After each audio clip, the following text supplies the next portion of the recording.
Yeah, another consideration when you're taking a photo through water and you've got a lot of light around, especially if it's really bright sunlight, is to just try and find an object that is maybe the bank or a tree, that will actually create not just a block from, not just a shade, but it will actually create a dark patch on the top of the water, and then it means you can then penetrate through the surface. You can actually see with your own eyes, because a lot of the time is that before you take a photo, it's actually good just to see what you see with your eyes. You can use filters and you can use post-processing methods to alter the photo, or to enhance the photo, but it's sometimes good to actually see what you can actually see with your naked eye, and generally speaking you can then pick that up also with the camera as well. Okay, we've broken out into the main body of Cowley Marsh, and the first thing you said to me was this is really nice, lots of colour. What colour can you see?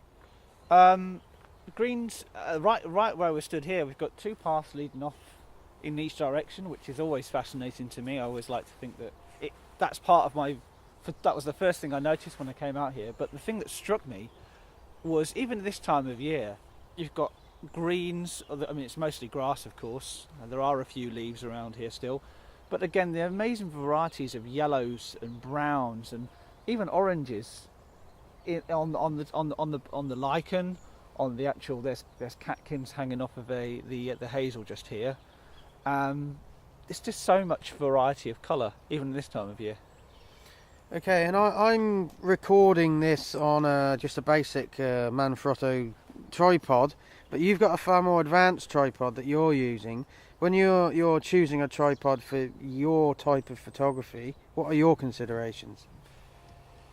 Now I've actually got two tripods. This one, I know that we're not going to be walking a massive distance today. Probably only going to cover about maybe 2.5 miles. This is also a Manfrotto. It's actually a Manfrotto top with a. I'm not entirely sure what make is the bottom. This is my sturdy use tripod. It's very heavy. It means that wherever I put it, no matter what ground I put it on, it won't move. That's the pro. The con, of course, is it's heavy, which means if you're going to travel any sort of distance, it's going to weigh you down. I do have another tripod which I was thinking about bringing out today, very similar to the one you've got here, which is a much more lightweight carbon. Is that carbon fibre? Yeah. That's the consideration that I was considering bringing my lighter tripod, just purely because it's easier to carry. But I knew that we weren't going to be walking too far today. And as I say, there's plenty of birds in the background here, and I'm recording from internal mics. What I would advise, if you wanted to actually capture individual bird song, is to actually have a shotgun mic. The problem with a shotgun mic with an H4n, the internal preamp on this H4n isn't great, so you sort of need to have a preamp external. But just think about that. So what we pick up in the background here is going to be limited. So let's have a wander up the hill and see if that changes the sound.